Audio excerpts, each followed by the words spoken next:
Hi, this is Mac with PriceActionTradingSystem.com, and I'm going to generate a trade example for you here right quickly.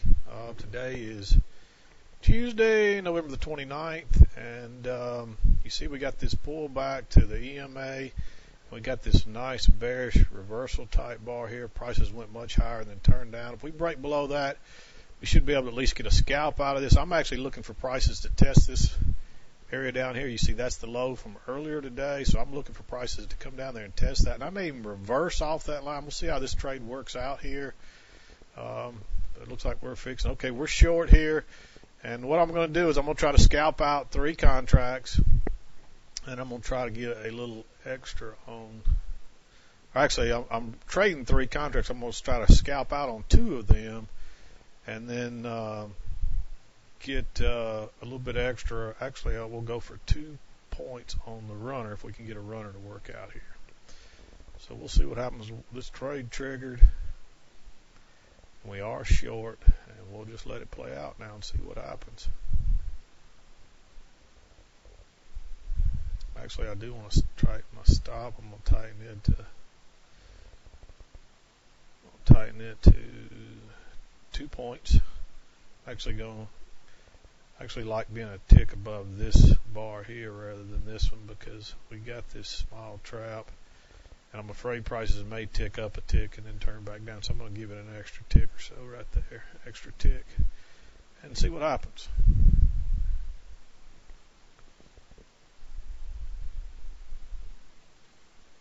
This trade, I may end up pausing this trade just a minute till it starts working in my favor here, or until it starts to get close to the stop or something. I'm going to watch it here just a second. But if it just sits here and chops around like this, which is possible because the market has just been kind of slow and choppy today, so if it sits here and chops around, it go nowhere for a while. But we'll see what happens. Again, I may pause it. So if it seems like there's a little pause in there, hopefully it'll just be a momentary pause while the trade plays out. But we're getting close to my stop, so I'm going to wait and see what happens.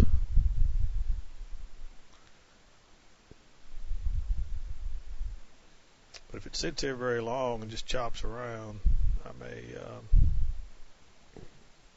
may pause it just to keep the video from getting too long. I like these trades where you're in and out quickly, and that's not the case in this trade. I still like it to the downside, but it's not taking off quickly. And you notice I did take a first entry here. We had a new low, we pulled back, and that was the first entry short. A lot of times the best trades are going to be the second entries, but after that big leg down, and I'm still expecting prices to test this, so we'll see what happens. But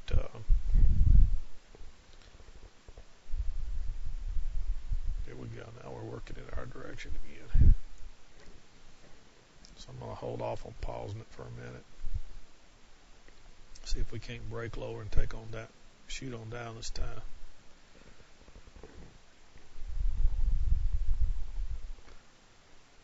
There we go. All right.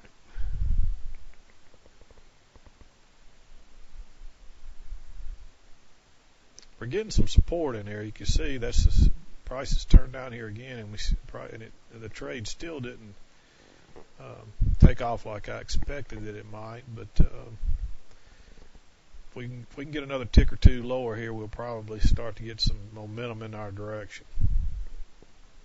But technically, this could be considered a second entry short here. You can't see it on this chart, but if you went to a smaller chart, you would definitely see a second entry right here because of this green bar in the middle. This is really 2 legs back to the EMA with a second entry short now. It wasn't a second entry when I entered, but it's been a second entry since that point on a smaller chart. So let's just watch it play out here. Continue to see what it's going to do. Already about 5 minutes into this trade, and it really is looking like a trading range. And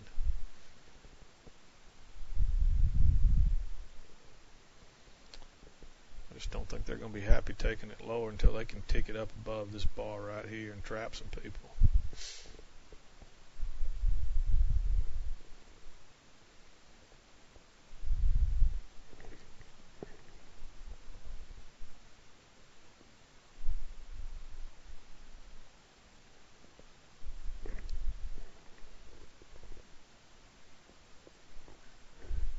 could tighten your stop here, but I'm not going to do that because I believe that prices may tick higher here, but I still believe we're going lower before it's over.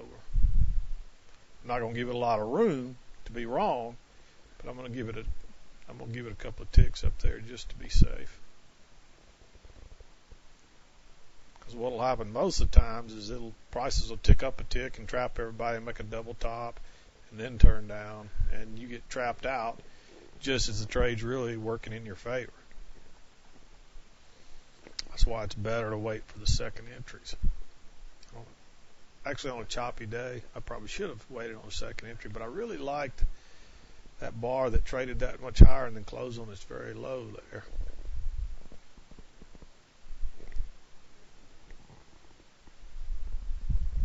All right, we're working lower again.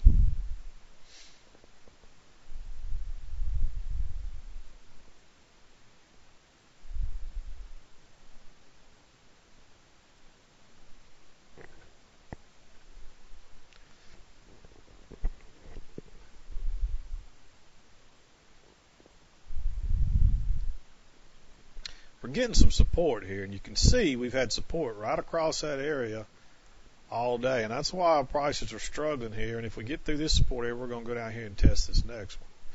And so that's what I'm looking at on this trade. And I'm even thinking that depending on how this trade plays out, I may try to get long right down here at this point and get another scalp to the upside. So, but we'll let this trade play out here, and but I'm thinking ahead as to how I'm going to, how we'll manage this trade, and that's why I'm going to be quick to get out right in this area right here, because I really do believe that prices will probably bounce right down here again. Actually, I want this one tick above. Actually, no, I was going to go for 2 points. I think that's the reason I decided on 91 1/4. Really struggling to go lower here.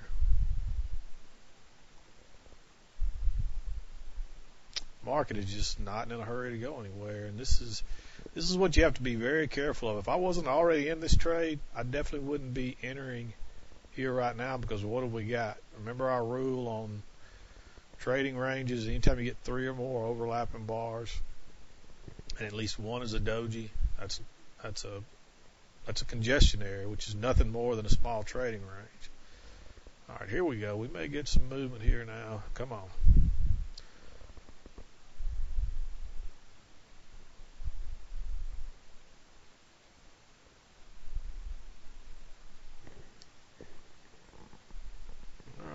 Couple more ticks here, and we'll be out with our scalp on our first 2 contracts.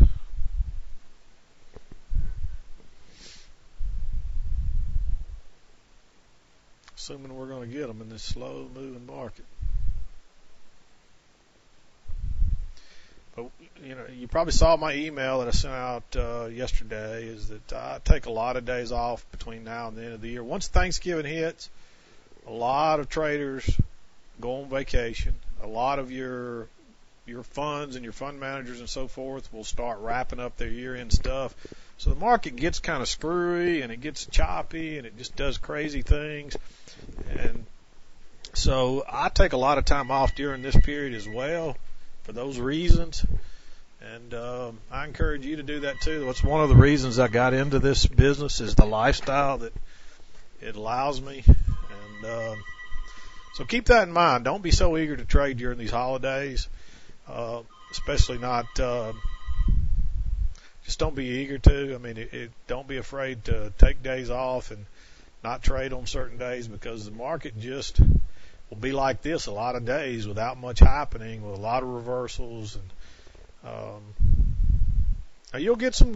That's not to say that you won't still get some good trend days during those periods, because you will, but you'll get more days like the ones we're getting here right now, versus the good kind of days, the kind of days that we like. But you've heard me say it before, I like trading these kind of days because they're generally more predictable days than actually trend days, because trend days will reverse a lot of times, and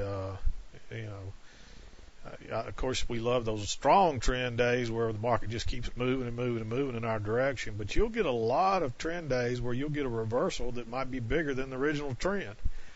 And but on range days like this, you can consistently buy and sell, support resistance, and usually do pretty good. And it's usually very predictable. So, okay, there we are. We got out right there. Our stop automatically moved to break even +1. I'm not going to give it much room here because I expect it to bounce somewhere down in here. And I want to explain that to you while we're waiting on this trade to play out. What happens is the reason this stuff is so predictable is that all the smart traders know that this is where all the stops are down here. There's lots of buy stops all down in here from people that are getting that got long on the way up and so forth. And so they're putting their stops at logical places, and there's going to be a lot of buy stops down here. And there's also, okay, we got stopped out on our runner, but that's why we trade the way we do. That's why I trade. That's why I like to scalp and run, because if prices would have went on, we were going to make some more money. But this is what happens more often than not. We get down here in a strong support area and prices bounce again. And so, yeah, we got stopped out, and prices may continue on down lower, or they might continue higher. At this point, it doesn't matter. We made $100 on this trade. Actually, we made $100 and $12.50 because we got $12.50 on that one tick. So we made a little over. Basically, by the time you remove the commissions, we made a little over $100. And but going back to what I was trying to tell you. Prices will likely bounce down here, and I may trade this again. I'm usually not trading much in the afternoon. I'm pretty much done with my personal trading, but I'm going to let this go just a minute here and see if prices won't run on down here. In fact, I'll tell you what I'm going to do. I'm just going to go ahead and drop a order right there, and let's just see if prices will run on down here. I'm not going to let this trade or this video get too long. We'll leave that order there, and what I'm expecting is I know there's a bunch of orders down in here, and even if prices break through, there's a good chance they'll come back and retest that again. But normally on a day like this, if prices do come down here, we'll get enough bounce to get a scalp, and we may even get a big bounce and head back up to the high side of this range, which is up here. So hopefully you can see that, and that's why I like to. And I don't recommend that you buy blindly like I'm doing here. I think you're better off to wait till you get some kind of bounce and get the right kind of setup. Now, you may not ever get that kind of setup, but that's why I sometimes buy them blindly. I've watched prices enough, and I understand the market well enough that I can do that, but I don't want you guys doing that unless you really know what you're doing. Because I'm only trying to get 4 ticks, and it won't be hard at all to get 4 ticks off this bounce if it happens. If we actually get it down here. But you can see here now, if I'd have stayed with my original trade, instead of making $100, I'd have a loser on my hands now. It doesn't mean that prices won't go lower, and I could have made $500 before it's over, but why risk that? Scalp and run is the way to go, and I just can't tell you how many times when I first started trading that I would enter a trade, watch it put $200, $300, $400, sometimes $500, $600 in my account, and I try to get a little more. Next thing you know, it's $500 against me, and I'm like, why did I sit there and do that? But that's what you have to do to try to make more money if you're a swing trader. You got to hang on. And eventually, I realized that if I just take the money when it gave it to me and then use those runners to try to catch those big moves, that I would be better off. And so that's what I did. So that's why I trade the way I trade. And hopefully you can see that and understand it. Now we got a double top right here. We may get a little failed break higher here and a chance to go short again. But this trade is taking so long. I'm not going to take another trade here, but I did want to explain that to you. And again, you could be another short setting up here, and if prices go higher, and when we get up here around this resistance area, I'd be considering a trade, and I'd definitely be considering a trade when prices get up here around 1202. Look how many times prices have turned up here today, and here's your clue that prices might have been going lower. Let me show this to you right quick. Let me just put a line on here just to make it easier to see. Because this is important too, and this may help some of y'all to better understand some of this stuff. But here's your line, and you can see that was pretty much, actually I usually like to use the closes, but we definitely got a bunch of touches right across there. I would call that the support, the resistance area up here at 1202, 1202 and 3/4 or so. But look what happened after that last, look what happened on each of these touches. This touch got through that area a little bit. This touch got through a little bit, but no closes up there. This touch just could touch it, and it couldn't even get through. This pullback couldn't even get there. This pullback was even lower. This one was even lower. This one was even lower. That's your clue right in there. Each time prices came up here, they made a lower high all the way across here. That's your clue that every time they got up here, the buyers were getting weaker. And look what happened. Eventually, you broke on through and came on down because we had a area of support and resistance right through here too. And if you drug your line down here, this is why I'm always telling you guys to put your lines, guys and gals. I shouldn't use guys because there's probably some gals out there too. And but this is why I'm always telling folks to be sure and put your lines on your chart because it will help you to see things so much more clearly. But can you not see that across there? Some people call these thin spots. I just call them equilibrium between the support and resistance. And you can see when prices get below it, it acts like resistance. When prices get above it, it acts like support. That's where things will happen and where areas you should pay attention to. But here's your real resistance up here. This is the one I would really be watching. So when prices come back up here again, I'd be willing to sell that and try to make a scalp off of it unless prices just run on through. If you got any kind of reversal bar right up in this area right here, and everything else looked right, of course, then I would take a short. And when we get down here, right around this area, if everything still looks good and I get a reversal bar, I'd want to take a long. And again, you're only looking to get a short scalp and hold a runner. When you get to these areas like up here and down here, you always want to hold a runner, at least one, because that's where your big reversals will come from. And when you get those big reversals, this is setting up a nice short here. We don't have time to take it because we're already well into 10 or 12 minutes on this trade. But this is setting up a short. See that double top we had? We had a failed break higher. So if we get a reversal bar here, my guess is we're coming down here to test this low. And, of course, that break may never happen. That may not set up. But I'm going to wrap this up because this trade is getting too long. But hopefully you see, I've done a couple of videos on this, but hopefully you're starting to see and understand why we're looking at these important areas. And here, see how if you put that line right there, you can see that that's kind of been support across there. And that's why we had trouble getting through there. I still was expecting prices to come down and test this low, but we may not ever do it. This may turn out to be the strong low right here, and we may head back to this high. But that's why you do a scalp and run as well. So hopefully you're seeing this stuff and it's starting to click with you. Any questions, drop me an email, and I'll be happy to answer them. But I hope everybody's had a good Thanksgiving and a good holiday. I took an extra day yesterday, and I almost took the day off too, but I needed to come in and make a little money. So I came in and traded today, and hopefully y'all had a good holiday and are ready to get back to it. And again, I'll probably take more time off during the end of the year, so we probably, there won't be full weeks every single week all the way through. The closer we get to Christmas, I'll probably take off maybe for sure 100%, maybe the last 2 weeks of the year. But we'll wait till we get there and go. And sometimes I get bored during the holidays, and I'll come in and trade. And if I do, I'll try to make some videos and so forth to keep everybody some fresh stuff to look at over the holidays when you're off work and stuff to study. But hope you had a good trading day. This is Mac with PriceActionTradingSystem.com, and we'll see you next time.